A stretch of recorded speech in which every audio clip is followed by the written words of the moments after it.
আগেকার দিনে মুনি ঋষিরা ব্রাহ্ম মুহূর্তে ঘুম থেকে উঠে পড়তেন। শুধু মুনি ঋষিদের জন্য নয়, সাধারণ গৃহস্থ মানুষের জন্য ব্রাহ্ম মুহূর্তে বিছানা ছাড়া খুবই জরুরি। যদিও আজকালকার দিনে আমরা অনেকেই রাত করে ঘুমোতে যাই এবং বেলা করে ঘুম থেকে উঠি। এই অভ্যেস কিন্তু শারীরিক ও মানসিক স্বাস্থ্যের জন্য মোটেও ভালো নয়। নমস্কার, কৃষ্ণ কথাতে আপনাদের সবাইকে স্বাগত। আজকের এই ভিডিও থেকে আপনারা জানতে পারবেন ব্রাহ্ম মুহূর্ত কি, এই সময়ে ঘুম থেকে ওঠা কেন জরুরি, এই সময়ে ঘুম ভাঙা কিসের ইঙ্গিত বহন করে এবং এই সময়ে ঘুম ভাঙলে কি করবেন কি করবেন না, অবশ্যই কোন মন্ত্রটি জপ করবেন, সব কিছুই বিস্তারিত আলোচনা করা হবে আজকের এই ভিডিওটিতে। শুধু অনুরোধ করব মনোযোগ সহকারে শেষ পর্যন্ত দেখবেন। যদি ভালো লেগে থাকে তাহলে অবশ্যই একটি লাইক করবেন। রাধা মাধবের পরম ভক্ত হলে কমেন্টে রাধা মাধবের জয়গান করতে ভুলবেন না যেন। তাহলে চলুন শুরু করা যাক আজকের এই ভিডিও। প্রথমেই জেনে নেওয়া যাক ব্রাহ্ম মুহূর্ত কাকে বলে। শাস্ত্রমতে সূর্যোদয়ের 1.5 ঘন্টা আগে যে সময় তাকেই বলে ব্রাহ্ম মুহূর্ত।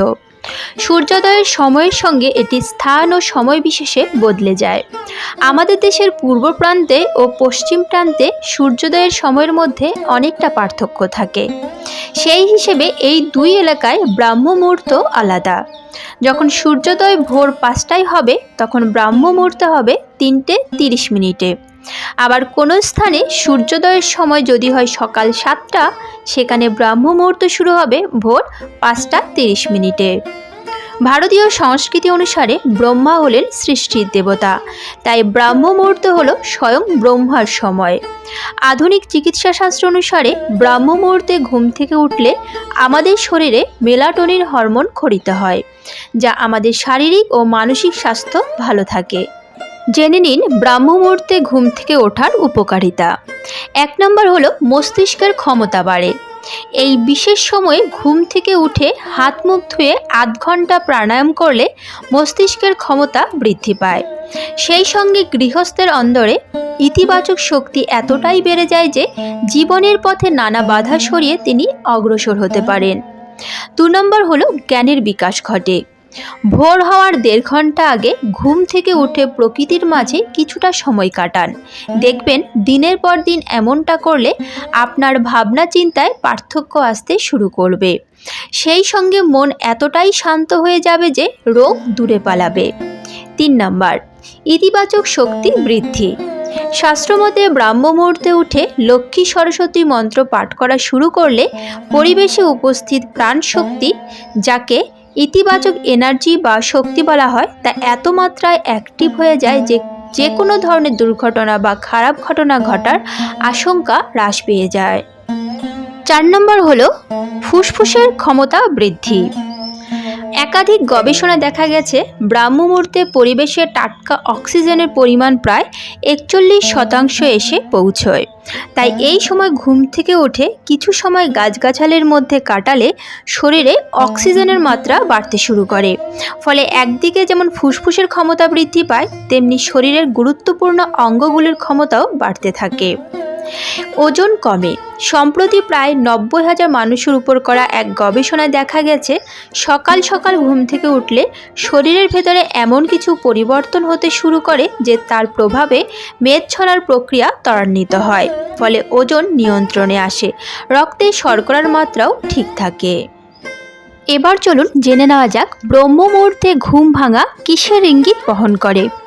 রোজ সকাল 3টে থেকে 5টার মধ্যে যদি হঠাৎই আপনি জেগে ওঠেন, তাহলে বুঝবেন দৈব শক্তি আপনার সহায়ক। শুধু 1 দিন 2 দিন নয়, এই ঘটনা অনেক দিন ধরে ঘটে আসছে আপনার সাথে। তবেই আপনি বুঝবেন দৈব শক্তি আপনাকে সহায়তা করছে, কারণ এই সময়ে দেবতা জাগ্রত থাকেন এবং বিচরণ করেন। ছোটবেলা থেকে শুরু করে এখনও পর্যন্ত যদি এই সময়ে আপনার চোখ খুলে যায়, তাহলে বুঝবেন দৈব শক্তি আপনার মাধ্যমে কোনো ভালো কাজ সম্পন্ন করতে চাইছে। আয়ুর্বেদ অনুযায়ী এই সময়ের বাতাস অমৃততুল্য। একে অমৃত বেলাও বলা হয়। এই সময় পৃথিবীর মাত্র 13% লোকেরই নিদ্রাভঙ্গ হয়। ধর্মগ্রন্থ, ধর্ম সম্পর্কিত হিন্দু গ্রন্থ এবং অষ্টাঙ্গ হৃদয়ের মতো প্রাচীন গ্রন্থগুলিতে বলা হয়েছে এই সময় 5টি কাজ একান্তভাবেই করণীয়। যেমন 1 নম্বর হলো ধ্যান। ধ্যান হলো নিজের চেতনার সঙ্গে মিলিত হওয়ার সব থেকে ভালো উপায়। আর সারা বিশ্ব যখন নিদ্রামগ্ন, তখন ধ্যানের চেয়ে আর ভালো সময় কি হতে পারে। এই সময় আপনার সচেতনতার মাত্রা সবচেয়ে ভালো থাকে।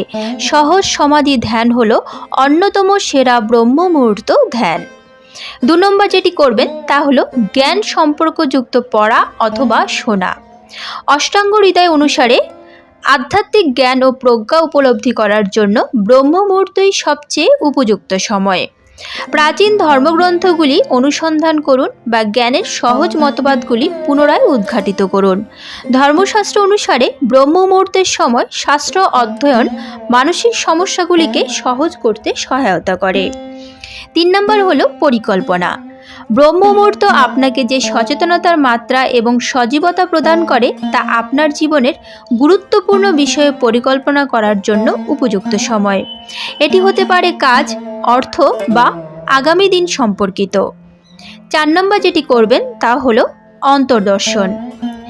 এই সময় অন্তর্দর্শনের সবচেয়ে সেরা সময়। আপনার গতকালের ক্রিয়াকলাপগুলি মনে করুন।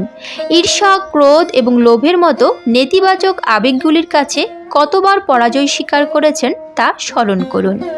দেখুন এই স্মৃতিগুলির কোনোটিই যেন আপনাকে অপরাধবোধে আচ্ছন্ন না করে। কেবলমাত্র ওই মুহূর্তগুলি সম্পর্কে সচেতন হন। প্রতিদিন এটি করার ফলে এই আবেগগুলির কাছে আপনার পরাজয় স্বীকার করার প্রবণতা হ্রাস পাবে এবং অবশেষে খারাপ কর্ম হ্রাস পাবে।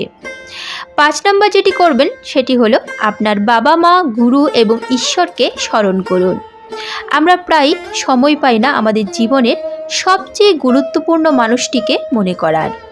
ঋষি শৌনক পরামর্শ দিয়েছেন যে ব্রহ্ম মুহূর্ত সময়কালে আপনার পিতামাতা, গুরু এবং সেই শক্তি যা এই সৃষ্টিকে চালাচ্ছে বলে বিশ্বাস করেন তাদের প্রতি শ্রদ্ধায় মাথা নোয়ান।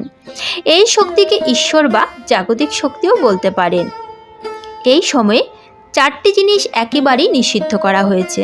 যেমন 1 নম্বর হলো ভোজন করবেন না। ব্রহ্ম মুহূর্তে খাওয়ার ফলে শারীরিক অসুস্থতা দেখা যায়। মানসিক চাপ পড়ে এমন কাজ করবেন না। এমন কোনো কাজ করবেন না যাতে খুব বেশি মানসিক শ্রম দরকার হয়, এর ফলে আয়ু হ্রাস পায়। এই সময়ে কোনো ভারী কাজ করবেন না। 4 নম্বর যেটি, এই সময়ে পরনিন্দা, পরিচর্চা, মিথ্যা ভাষণ ইত্যাদি থেকে দূরে থাকবেন। অনেকেই প্রশ্ন করতে পারেন, সকলেরই কি ব্রহ্ম মুহূর্তে ঘুম থেকে ওঠা প্রয়োজন? অষ্টাঙ্গ হৃদয় অনুসারে কেবলমাত্র সুস্থ সবল মানুষই ব্রহ্ম মুহূর্তে শয্যা ত্যাগ করবেন।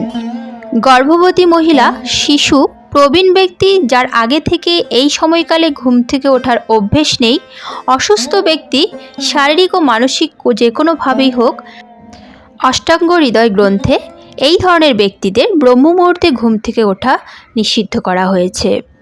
এবার চলুন এই সময়ে কোন বিশেষ মন্ত্রটি জপ করবেন জেনে নেওয়া যাক।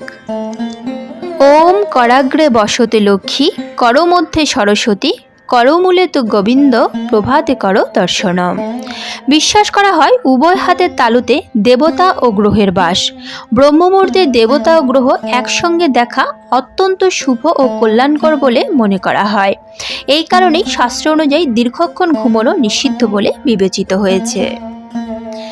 আজকের মতো ভিডিওটি এখানেই শেষ করা হলো। আশা করি আপনাদের ভালো লেগেছে। যদি ভালো লেগে থাকে তাহলে প্রিয়জনদের সঙ্গে শেয়ার করবেন যাতে তারাও উপকৃত হতে পারে। এ ধরনের বিভিন্ন ধর্মীয় ভিডিও পেতে এবং নিয়মিত গীতা পাঠ শুনতে চ্যানেলটিকে অবশ্যই সাবস্ক্রাইব করবেন। আজ তাহলে এ পর্যন্তই, দেখা হচ্ছে পরবর্তী ভিডিওতে। ভালো থাকবেন, সুস্থ থাকবেন। জয় শ্রীকৃষ্ণ। রাধে রাধে।